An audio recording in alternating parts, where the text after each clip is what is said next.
before we get started, I think it's really important to do disclosures. For starters, I have no financial disclosures. I make zero money off of this.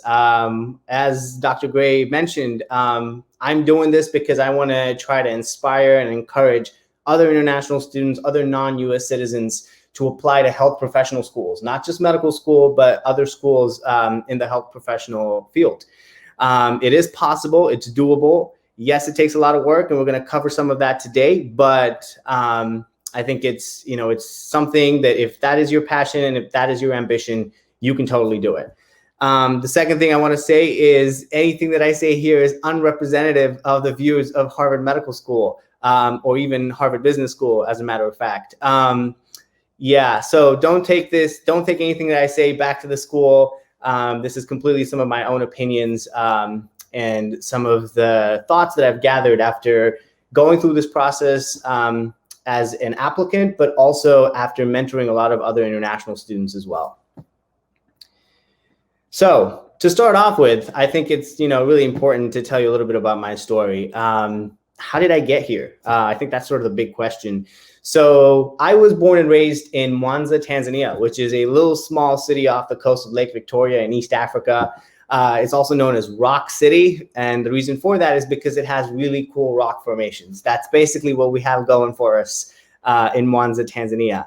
But I went to high school there. And throughout my entire high school period, I was sort of your typical student that was really involved with pretty much everything that campus had to offer. I tried to do some sports on the side, even though I wasn't really good at it. I loved theater and was always in productions. I worked really hard and made sure that my grades were up to par. And I had some leadership experiences as well. So I was sort of what they refer to as the head boy or the head prefect of the school that helps sort of manage all the other students and works alongside the faculty. So right off the bat in high school, really passionate, really just a go-getter, trying to get all the opportunities that I possibly could. And then it came time to apply to college. Now, I am a first-generation student, so my parents haven't gone to college. I'm a low-income student, and so my parents couldn't afford to send me to college either. And the options for higher education in Tanzania were very limited at the time as well. There were, a lot of considerations that came into play. Should I go to South Africa, which has definitely a lot of universities there? Should I sort of broaden my horizons and go outside the US?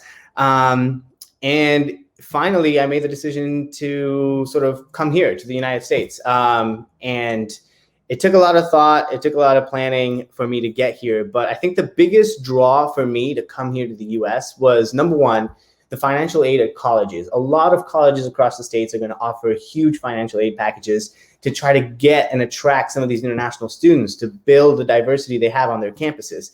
And that worked perfectly for me. And the second thing is that I already knew I was really interested in medicine and going to medical school. But the fact that a lot of research and advancement was happening here in the US, that's what I wanted to be a part of. I wanted to be engaged in that at the forefront of scientific research. And so that's why I wanted to come here. I'd never left East Africa, but I got on a one-way flight to come to Yale for my undergrad, where I did my bachelor's in science in molecular cellular biology. And I did a minor in global health as well. And during my time in college, I was trying to juggle, how do I figure out how to be here in the US and get accustomed to the culture here? And simultaneously, how do I learn all the material that I'm supposed to and learn it in a way that's taught very differently here in the US? So a lot of challenges in college. It was definitely very difficult. And I struggled to actually find individuals who were international, who had come to college here and who had gone to medical school. So right off the bat, I felt really alone in this process and felt like I couldn't attain this dream that I had. I wanted to be a doctor. I was certain of it, but I didn't have the resources to meet that. And so after college, I decided to also get my master's in public health. I'm somebody who was also really interested in the field of public health. I saw its impact a lot in Tanzania. The fact that a lot of patients come in and the physicians just write a prescription for medication and they go back home, they take the medication, and then they often come back in with the same disease. So there's definitely a more systemic issue at play here, and I was a little interested in that as well. So I decided to get my master's in public health to really understand sort of the health of the population level. So I highly recommend, if any of you are interested in that, to consider that as an option as well. And I also took a gap year in between that. So let's talk about some of my extracurriculars and internships. I took a gap year where I worked for the World Health Organization at the Global Malaria Program. I also did some consulting for a while to make some money on the side, but also to understand what it's like to work with rural populations in Tanzania. And then I did a ton of research. That was what most of my college was really focused on, was doing a ton of research. And then after that, I took my MCAT, did the full application process, applied to almost 17 different schools. And I was restricted by the ones that would really just take international students. And then finally got in and have started at Harvard Medical School now, started in 2019, and I'm now an MD MBA candidate. So it truly has been a journey, 8 years in the making. And I'm really glad that I can share this story with you. So if any of that sort of is interesting, feel free to share some questions about that, and I'm happy to answer. So then let's just move on to some of the common myths about applying as an international student. These are a lot of the questions that I get as I mentor other international students as well. This is why F1 Doctors was founded in the first place, was to try to break some of these myths. So the first one is non-US citizens cannot be accepted to US health professional schools. If that were true, I would not be here. I am a testament to the fact that non-US citizens who don't have a green card can still go to medical school here, still be accepted, and still get their MD here. What comes after the MD, I don't have that experience yet, but hopefully when I go through it and when I make it, I'm glad to come back and tell you about what that process looks like. But as of now, I can tell you everything up to the point of actually getting into medical school. And it is possible, it is feasible. It's not just me. There's a lot of students across the country who are international students who've been accepted to medical school here. And if you want to see their faces or you want to know who they are, feel free to check out F1 Doctors, and we'll talk a little bit more about that in a little bit. The second point I want to make about this first myth is that as a non-US citizen, I think it's really important to understand what are some of the requirements you need to get into medical school here. And I think a big one is that a lot of medical schools here require you to do your college education and get your bachelor's degree here in the United States. I think that is by far, if you're thinking about a prerequisite, that is sort of a big prerequisite for a lot of schools here. Some medical schools will let you get away with a Canadian sort of undergraduate degree, but a lot of them just want a US college degree. So if you're planning on coming here to the US for medical school, remember that you have to go through the process where you go to college first, you apply to college, get a bachelor's degree first, then you apply to medical school. In the rest of the world, you can apply straight from high school. You want to be a doctor, go straight from high school to medical school. That does not work here. That does not apply here in the US. So definitely something to keep in mind. The second myth is international students need to have perfect scores. Now, I hear this all the time, right? I'm going to be frank here and say I did not have perfect scores. I did not have a perfect GPA. I did not have a perfect MCAT score. That did not happen. As an international student, there's this myth that you have to have a perfect GPA and a perfect MCAT score. So let's unpack that first.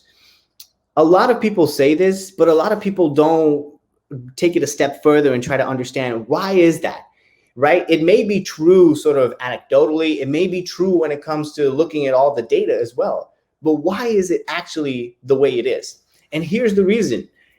It's because international students are limited in the schools that they can apply to, right? We have almost close to 40 schools, 40 US medical schools that will actually accept an international student. And because you're limited in that pool of schools that you can choose from, a lot of those schools tend to be private schools, tend to be some of the top schools in the US. So that automatically is going to skew some of the data that we internationals often come across, right? I think that's something that you have to think about. that if your 40 schools that you're applying to is Harvard, Yale, Stanford, right? All of them, if you take the average of their GPA and their MCAT score, it's going to come out pretty high. So now you're telling international students that you need that high GPA to get in. It may be true, but it's important to understand why that's the case. It's because we're not taking a representation of all the medical schools in the US. So think about that. But even if you do think about that, remember, you don't need a perfect score. You don't need a perfect GPA. And so from my experience, I've worked a lot with international students who are at US medical schools across the country through F1 doctors. And what we did was we actually sent out a little survey to all of our mentors who were on our website and asked, what were some of your scores that you applied with? And what you found, or what we found, was that there's a wide range, right? From all the way from 3.6 and 3.7 all the way to 4.0 in terms of a GPA, and all the way from an MCAT score in the 500s all the way to a perfect score. That means international students are getting into medical school across the country with a broad range of numbers and statistics. So you don't need perfect scores. And the last thing I want to emphasize, on top of all the information I've already thrown at you, is that it's not just about your scores. And you'll probably hear that throughout this whole day at National Pre-Med Day. It's not just about your scores, all right? There's so much that goes into your application. It is a holistic application process. You have to consider the other things that you're applying with or that are on your resume to actually get in. So that's the second myth. The third myth is no medical school will provide financial support. So let me be clear here. As an international student, you cannot apply for federal grants to cover or take out loans for your medical school. That's just a fact, right? You're not a US citizen, and so you don't have access to that privilege.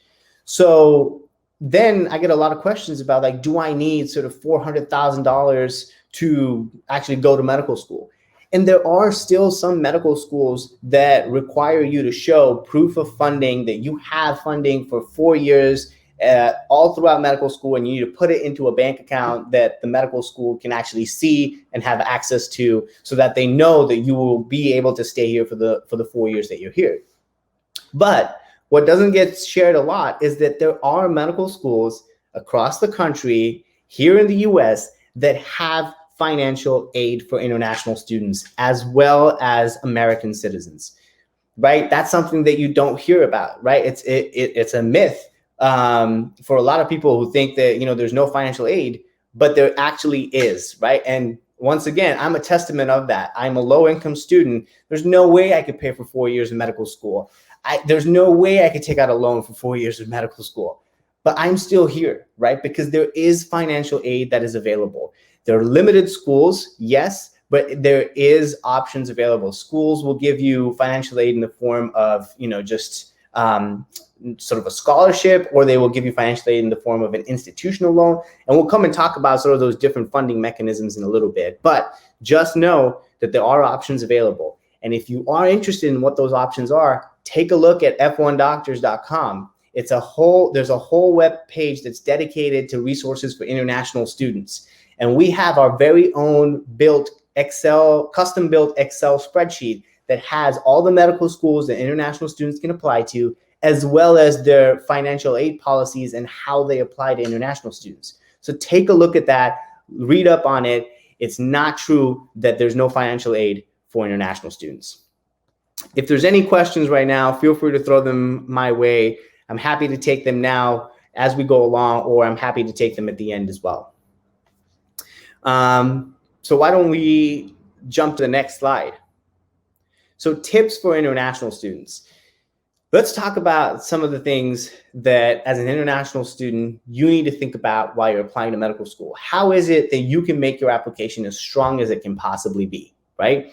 I'm not here to tell you that the path as an international student is easy. It's not. But these are some things that you need to be considering and thinking about while you're applying. And these are things that you should be, when you first start college, you need to sort of include all of these things in your application and really craft an application that appeals to some of these US medical schools across the country. So let's start with first creating your story. This is a really important one. And I think you can apply this to any student, whether you're an international student or not. You have to create a story, right? Let me tell you a little bit about my experience. When I first came to college here in the US, I thought to myself, right, I want to apply to medical school. What are some of the things I need to have on my application or show to admissions officers that I would be a great doctor? And so I saw some of my other sort of college peers who were also applying to medical school and who were also pre-med. And I started to just copy what they were doing, right? Because in my mind, I thought to myself, that's what they're doing. That's how they're getting to medical school. Maybe that's sort of the path. So I decided to follow their path, right? And I wasn't being true to myself. So I started to take on these leadership positions in a number of different organizations that I really wasn't even interested in, only because I saw other individuals do that. And I thought to myself, that's how you get to medical school. It was only in my second or third year that I realized that that's not me. I'm not staying true to myself, right? I've basically forgone everything that I knew or everything that I brought with me from Tanzania as an international student to try to follow someone else's path. That's not how you get into medical school, all right? Well, in my second and third year, what I realized is that I am interested in infectious diseases. And I encourage every single one of you to take a second to sit down and just think to yourself, what are you interested in? What do you really care about? What are you passionate about? And I realized at the core of it, I am a Tanzanian student who loves infectious diseases. That's who I am. You can narrow it down to one sentence. And using that core principle, that core value, I decided to go forward and sort of build on that. So if I love infectious diseases, let's sort of center my entire application around that. So I did research on malaria, which is a common pathogen in Tanzania that I've had a lot of experiences, close personal experiences with growing up in Tanzania. So I did research on that. I worked for the World Health Organization at the Global Malaria Program, right? I wrote about malaria and about the pathogens and the toll that they take on African countries. I did a minor in global health. And so I really started to just craft my own application. And as an international student specifically, you have a lot that you bring from your home country. You have this whole part of you that you have sort of, you've moved away from home and you've come here. Don't forego that part of you. That's the part that made you interested in medicine. That's the part that makes you who you are. Stay true to that. Use that to drive your passions, to fuel what you're really interested in, to fuel some of your experiences. I think that's probably one of the most important things that I will share with international students today is that the fact that you come from another country is not a disadvantage, right? Use that to your advantage. How do you use that story that you have and craft an application that admissions officers can say, this is a unique applicant. This is an applicant that we haven't seen before. So think about that. The second thing I want to share is plan meticulously. As an international student, we don't have the luxury to just say, hey, it's summer break. You know what? I'm probably going to get an internship at this firm or at this company. We can't do that, right? Or we can't even just say, hey, it's summer break. I'm going to go home to my parents' house. Because at times that often requires a 24-hour flight and a really expensive plane ticket, something that I really couldn't do either. So plan meticulously. Think about all the breaks that you have. Think about your time in college. Think about what are some of the components that you need in your application that you want to actually include in your application. So if you know that you're in your sophomore year and summer break is coming up, you know that you have to go through all of these immigration hurdles to get an internship at a private company here in the US. Now, I won't get into the immigration details because I'm not an immigration lawyer, but you need to plan accordingly. A lot of those applications to actually get the legal status to do an internship here in the US, they require planning. They require your application to be sent way in advance so that you can get it in time for your internship. So think about that. Think about what are some of the steps I need to take? What am I doing next summer? What am I doing after I graduate, right? And I know that's anxiety inducing. I've been through that as well, right? It's stressful to think about the fact that in 2 years from now, I will graduate from college and my F1 visa will expire. Where do I go from there? It's hard. it's stressful. But if you plan way in advance and you're thinking about it way in advance, you aren't just completely caught off guard when you graduate from college and your F1 visa expires, right? So you want to be thinking about a lot of this stuff way in advance and plan some of the things that you need. If you know that your application is missing some clinical shadowing, okay, let's plan to do that next summer. And if your application is missing, a little bit of research or some extracurriculars, think about when you're going to do that along your 4-year college journey, or even after your college journey as well. The third thing I want to talk about in terms of a tip is financial planning. So as I mentioned earlier, funding for international students to attend medical school here in the US is limited. And I'm going to be frank with you, but it does exist. All right. I don't want to use a double negative and say it's not non-existent. It does exist. You can find financial aid for international students. So let's break it down as to the type of aid or the type of financial support you can get. So here I have a little bit of a table or more of like a flow sheet or a flow chart or a diagram for all of you. And here are the different buckets of the funding that you can get. So for starters, you can get financial aid, which is basically need-based aid. This is where they require you to submit some of your documentation, your tax documents from your parents, from their home country, and you submit it to the financial aid office and you say, hey, my parents can't afford medical school. And then they decide to give you financial aid. It works pretty similarly at the collegiate level as well when you're applying to college. And so this is a pretty big bucket. And a lot of some of your top schools here in the United States actually have this option available. I can tell you that at HMS, they have a scholarship program where if your parents cannot fund your cost of medical education, right? And if your parents make below a certain amount, then they basically cover your entire tuition here, right? And that's a big chunk of money. So you want to be thinking about which schools are doing that, and you want to make sure that you have a lot of this tax documentation at hand, so when your medical school does ask you for it, you're able to submit it.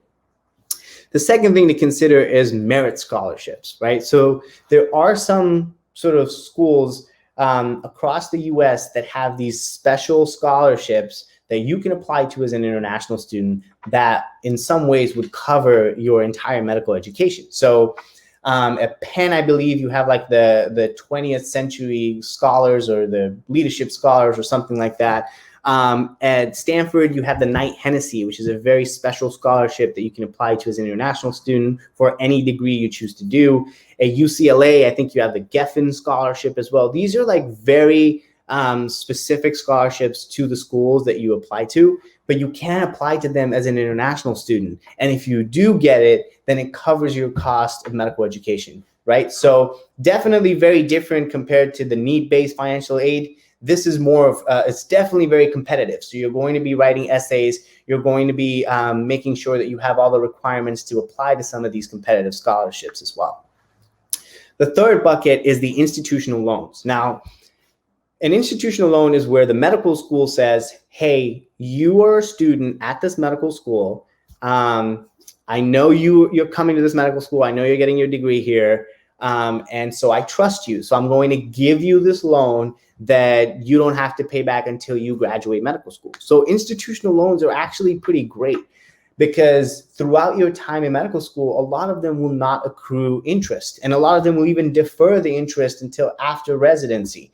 So they're great, and they're given to you because the medical school trusts that you're a student here, and they're able to, give you this giant loan.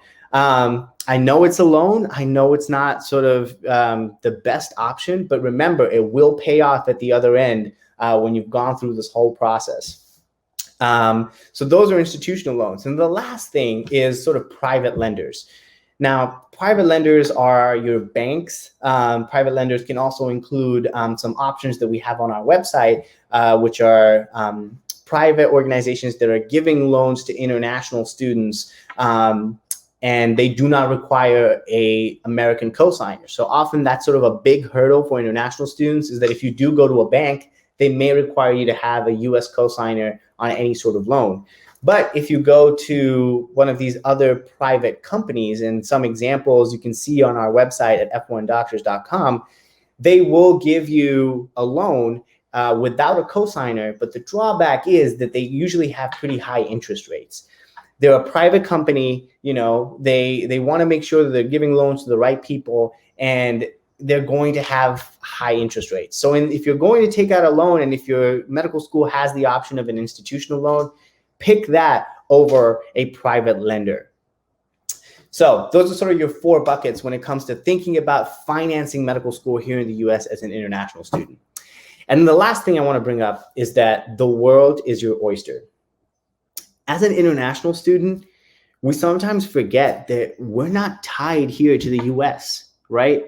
You've come here to the US for your college education, right? You're getting your college degree here, but in some ways you're a global citizen, right? You have this connection to your home. Maybe you have your parents and your family back home as well, right? And remember that a lot of experiences can be done there as well, right? So in my case, for example, I can share that I had to do a lot of clinical shadowing, as everyone does for medical school.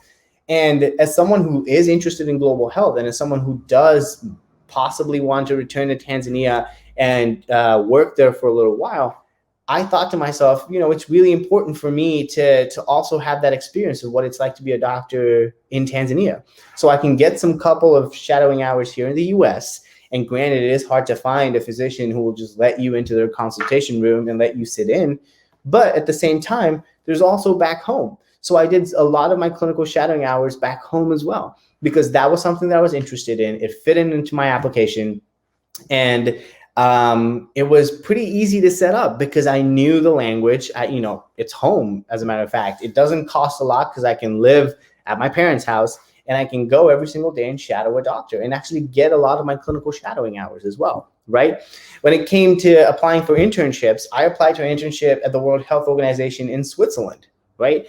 I have no connection to Switzerland, but you have to remember that as an international student, you're also a global citizen. You have the ability in some ways to move, right? You have the ability to do experiences not only in your home country, but also other countries, right? So broaden your horizons, broaden the applications that you're sending out for internships and for research and for clinical shadowing. So those are sort of my 4 big tips for you as international students. And that sort of brings me to my last slide about F1 Doctors. So F1 Doctors is pretty close to my heart. It's really near and dear to me. It is an organization that I founded in the spring of last year. So I went through a lot of this process of applying to medical school alone, right? I did not have the support. I did not have the resources. I had no one that I could look up to and say, hey, you're an international student. You also got into a medical school here in the US. Tell me how you did it. I had no one that I could turn to that could give me this kind of guidance or advice that I needed.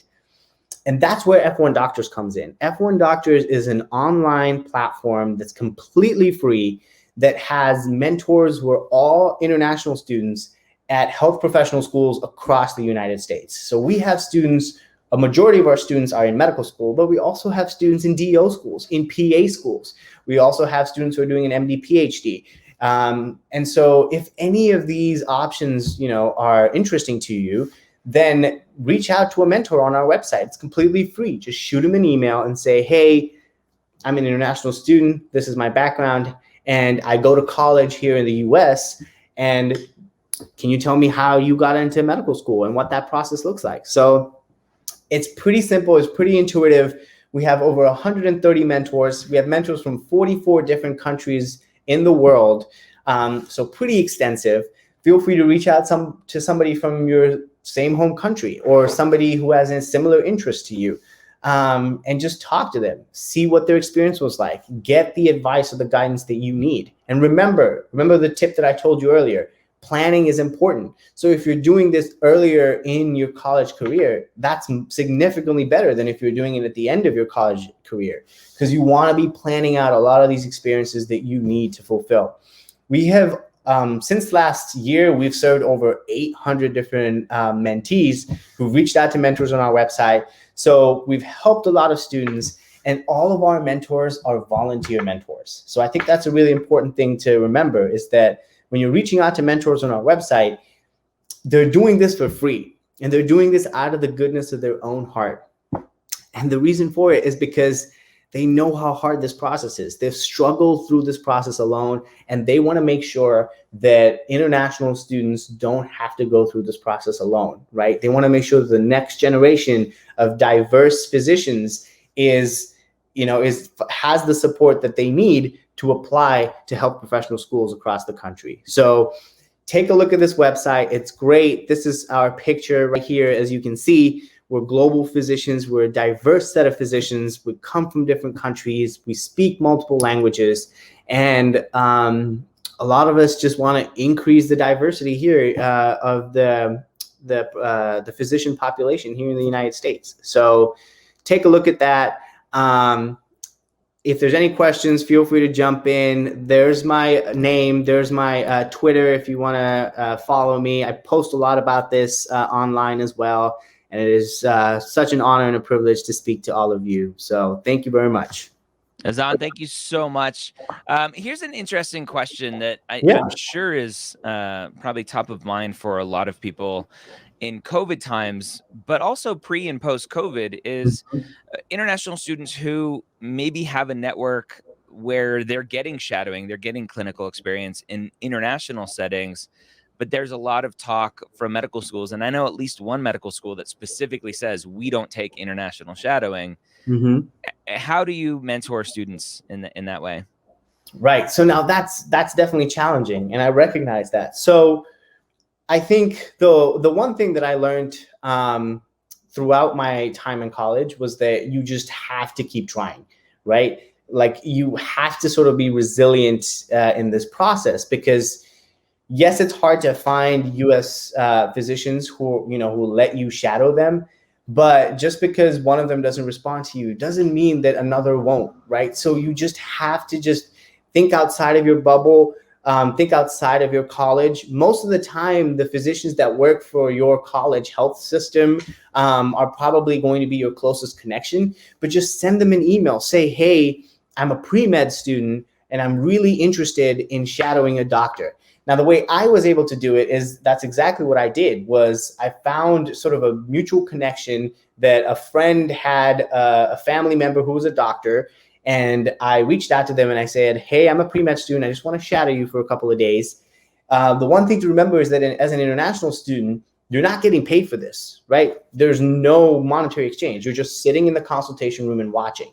So use your connections that you have available to you, whether they're in your college campus bubble, or it's a friend of a friend who's a physician, or it's just you sort of spam emailing a lot of physicians, whether it's sort of in your state or in your city, and asking that, hey, can I just shadow you? I'm a pre-med student. I'm really excited about medicine. This is some of my background. I just want to sit in with you, right? It's hard during COVID because a lot of them are busy, but hopefully once that settles down, hopefully a lot of them will be responsive and you'll be able to get some of that experience. But I do empathize with that. It's definitely challenging. Yeah. Another big myth out there, and I don't know if it's exacerbated being an international student, is prestige of undergraduate school. And I don't know how much you get this potentially is maybe regret of a student going to a lesser known school going, oh my gosh, I should be at Harvard. I should be at Yale. What's your thought there?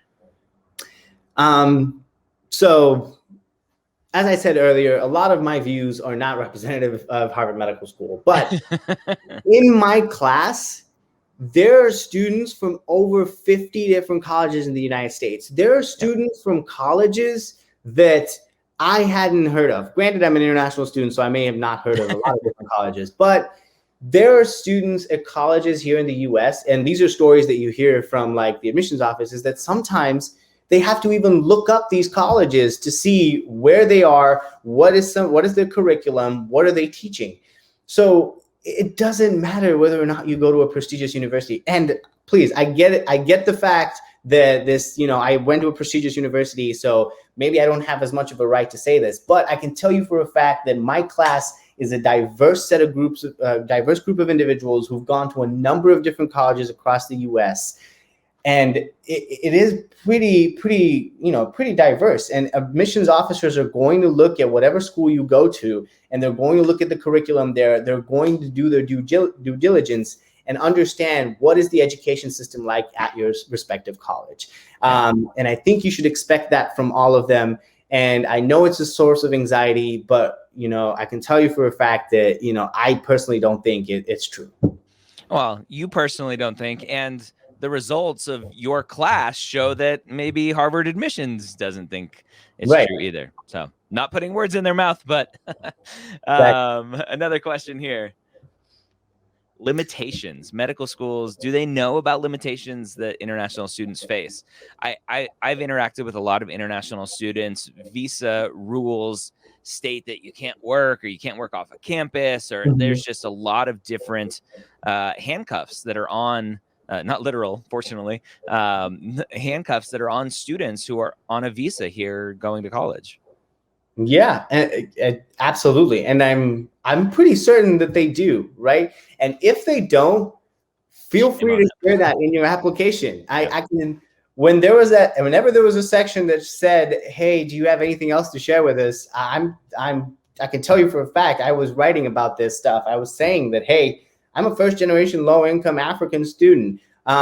So I've had a lot of uphill challenges that I've had to face along the way. And it's definitely been challenging for me to find experiences, but, frame it in a way that, that makes it appealing to admissions officers.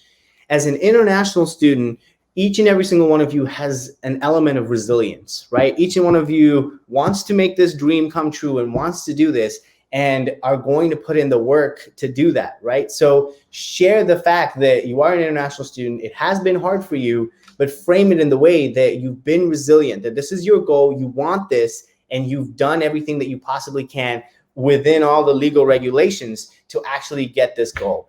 And so I'm certain that medical schools are aware of it, but also if they aren't, educate them and tell them about it. Awesome. Love it. All right, let's I got time for one more question here, I think.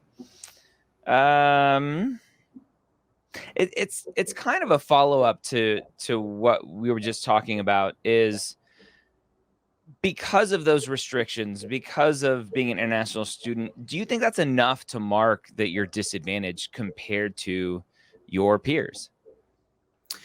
I think it really just comes down to your own personal sort of circumstances, right? I think it's going to vary based on any international student out there, right? So on the AAMC, if I remember correctly, on the application, it asks if you are a disadvantaged student, and it lists a number of things that make you qualified as an international student, right? So I am a low-income student. My parents don't make a lot of money, right? That qualifies me as a disadvantaged student. Whether I come from Tanzania or I come from here in the US, I mean, my parents make Tanzanian shillings. So if you sort of translate that to the US, you're just like really low income. So that classifies me as a disadvantaged student. The other thing that they say is that if you grew up in a place with not a lot of access to healthcare, that also classifies you as a disadvantaged student. And that's exactly what happened to me as well. My mom was really sick back home in Tanzania, did not have a lot of access to some of the top tier medical healthcare.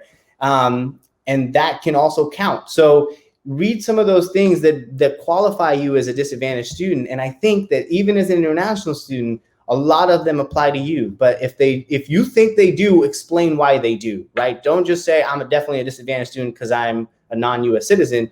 Say what exactly that means for you. How do some of those characteristics, low income, growing up in an area without access to healthcare, how do those apply to you as an international student, and how do those qualify you as a disadvantaged student?